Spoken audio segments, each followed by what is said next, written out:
Good afternoon, Flosstube. It's Lori of Mischievous Stitches. I want to welcome everyone to my channel today. I hope you're having a wonderful weekend so far. I know I certainly have. I left work a little bit early this past Friday and headed to Surfside Beach, South Carolina, which is home of Barefoot Needlearts, to participate in their 24 hours of cross-stitch event. I arrived around 5:30 p.m. on Friday, stitched for several hours with a group of ladies there, and did it all again on Saturday morning before heading home. I got home just before dusk yesterday afternoon and my heart was full. I was happy just to have spent a few hours stitching and being with those that love and are passionate about stitching like I am.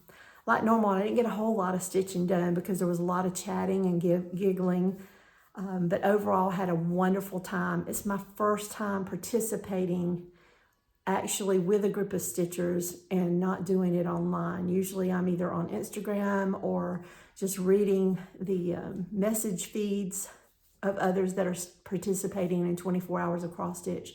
But I really did enjoy this, and maybe next time if it's offered again, I'll do the same thing as drive up and participate with other stitchers because I had a great time. I'm going to share with you what I stitched during the event, but I want to start with a finish that I made this week. If you've been following me for the past few videos, I have been working on this piece here. And I changed the colorway to shades of red. I started it last year around April. It's my last active whip from 2022, and I finished it up last Wednesday on Whip Wednesday. So I didn't make a Whip Wednesday post in Instagram because I was so excited about the finish. I didn't have it ironed, presentable to take pictures, and once I finished it up, I didn't pick anything up. But anyway, with that being said, here's my finish on this piece. I started this piece again back in around April of last year, stitch along with my friend Christine. She has since finished hers and had it framed, and she's shared on her Instagram, which I'll share below, pictures of hers finished and on the wall, and she had it framed in this direction. It's beautiful. Now the colors, these are the colors that I had originally chose. She chose some very similar, but hers has a little more of a pink hue, which mine leans more towards the orangey shades of red. I'm very happy with this finish. Now is time for me to decide, do I want to frame it like Christine or finish it how they have here? You can see it's not a biscornu. The first few times I posted and talked about it, I was saying biscornu. It's not. It's actually a pillow. And as you can see, the whole piece, a whole pillow, this is the top, which is the center of the motif, center motif of the piece. And the bottom is the four corners folded underneath and then whip stitched together. I've done one piece like this before and it was much smaller. It was a Christmas ornament. And maybe I'll pull it out and share around Christmas time.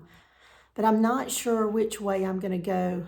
One thing that's holding me back is not that the instructions in the booklet are bad, but they are in French. So maybe I'll take the time today, maybe one day after work this week, and actually type this up into Google Translate and translate these directions so that I can stitch it. And I'm thinking that's what I'm leaning to because I would really like to finish up something different. And I do like the thought of having a pin pillow that is completely covered front and back.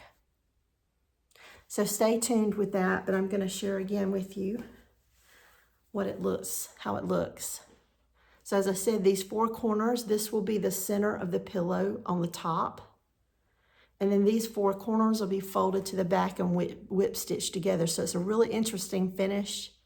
I know I can do it. As I said, I've done it before. It's not difficult, but I do need those directions because it's been many years since I've finished this way before. Now back to the 24 hours of cross stitch.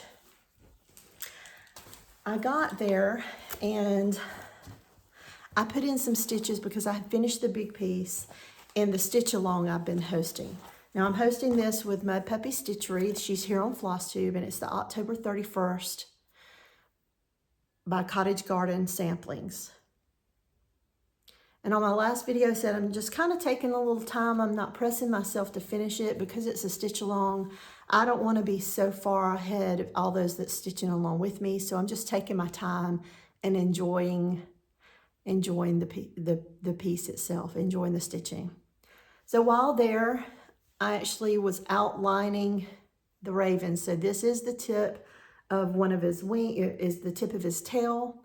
The tip of his wings are here, but I'm just kind of going through and just doing the black.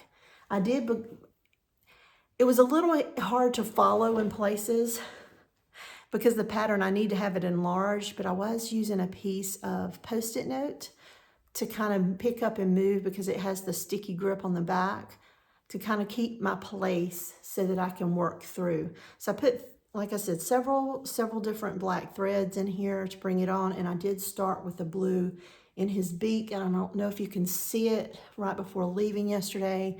I started to work that in and work down with it, and I think it pulls down from the beak and starts in the top of the feathers here on his back and goes down.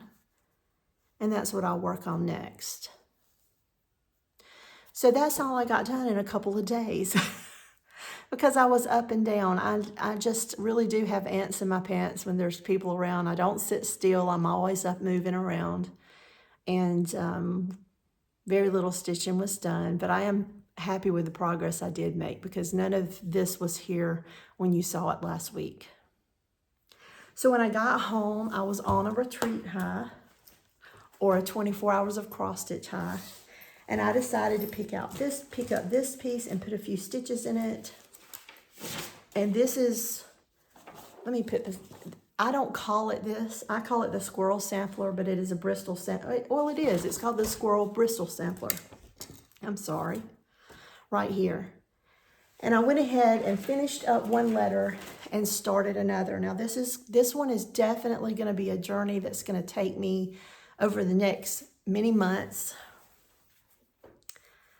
But I think when you last saw it that I had done A through D and dropped down here. So I finished up this letter and put in this one completely and put the first anchoring stitches into the next letter. And I hope to just pick it up every weekend or so, put in 2 or 3 different stitches to keep it going, to keep the progress going. Because you know, when you do one thread before bed, that it just kind of prompts you. I had a friend tell me when I come up with when I started doing the one thread before bed and talking about it on my Flosstube, that she took me very literally and was trying to do just one thread before bed. And when I put it out there, that's not exactly how I was doing it. I used that as a prompt to get me stitching at night because I knew if I picked up my piece and loaded my needle and stitched through a thread, I may pick up that second and third thread. It was just a prompt to get me going on that piece during that time. And I'm hoping that's what'll happen here. I may not pick it up every day, but if I pick up that one thread and just decide to do one letter a day or one half of a letter, that it'll prompt me to continue, and then I actually fill a whole letter. But it's just a prompt to me to get working. And back to this, for those that may not know, this is, again, a stitch along between, hosted by Mudpuppy Stitchery, Barefoot Needlearts, and myself. Barefoot Needlearts is offering a percentage off when you purchase both the pattern and the threads on their website. And on their website is listed on the home page, October 31st stitch along with Mischievous Stitches, and you click on that link and it'll take you directly to this pattern as well as to the threads. They do have fabrics in the shop. It's not part of the discounted price, but they are more than happy. They have plenty of fabrics in stock and are more than happy to help you if you reach out to them. And I'll link the information below about this. The discount through Barefoot Needlearts will last through the 31st of this month, which is October, but the stitch along will continue until the last person has finished their piece. So that's a little reason why I want to enjoy the journey with that piece as well and not push myself to finish it. I want to enjoy those stitches along with others that's stitching along with us. So what am I going to do this week? I'm pretty sure I'm not going to be stitching anymore, maybe a letter or two on the Bristol Squirrel Sampler. But I do plan to pick up another Satsuma Street Halloween ornament.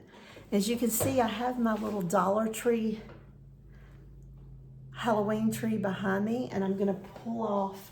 I think that I shared the finish with you, but not the full finish last weekend.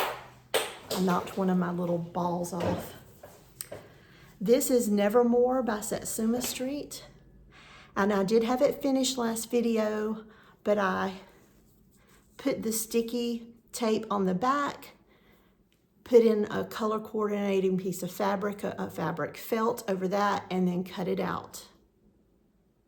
And I shared with you too, I think last video, are these scissors that another stitcher had suggested, and these are Tim Holt scissors. They have a good grip, and it was my first time using them on one of the perforated paper pieces. But she assured me that it would be easy for me to grip and easy for me to do the detail work around the edges of this paper, and she was telling the truth. So I don't remember who you were, but if you're watching the video, thank you for the suggestion. It's the first time using them, and I love them. They're sharp. It was easy for me to cut around these edges, as you can see. And I will definitely use them again. So the piece I picked up, I actually have a PDF download that I need to print out, and I'm going to start it this evening. I believe he is called Pumpkin King, and I'm looking forward to pulling those bright, happy Satsuma Street colors to get him started. I have extra perforated paper because this one actually come in a kit, but I'm excited to get him started and up so I can get him finished on the tree. So excited about that. I do have a couple other things I want to finish. One of them I shared with you last week was the box. I did get the box painted. I got a couple of coats. I sanded it 3 times. I got the piece mounted. I got it installed on top, and then I loaned it out, not realizing that I had not made a video to share the finished piece. So if you're interested in seeing the box that I showed on the last video, the wooden box that I was painting to match the Tiny Modernist piece, I think I have it here. Maybe I took it upstairs. It was the Tiny Modernist Crab Dance piece. It is mounted on top of the box, and I put a picture on my Instagram account. So if you're interested in seeing that finish, please pop over there and take a look. And I apologize for not keeping it one other week but I just had an idea. It popped in my head last minute. I'm gonna loan this out. And I did that and just did not film a video about it. So anyway, there's that. But as I was saying, I have a couple other pieces that I want to fully finish up, and I hope to have at least one of those to share with you next weekend. And I'm going to get some stitching done. Hopefully I'll have a Pumpkin King to share with you, and I'll continue to stitch on the October 31st piece and enjoy this beautiful weather we're having. So until next time, hugs and stitches. Bye-bye.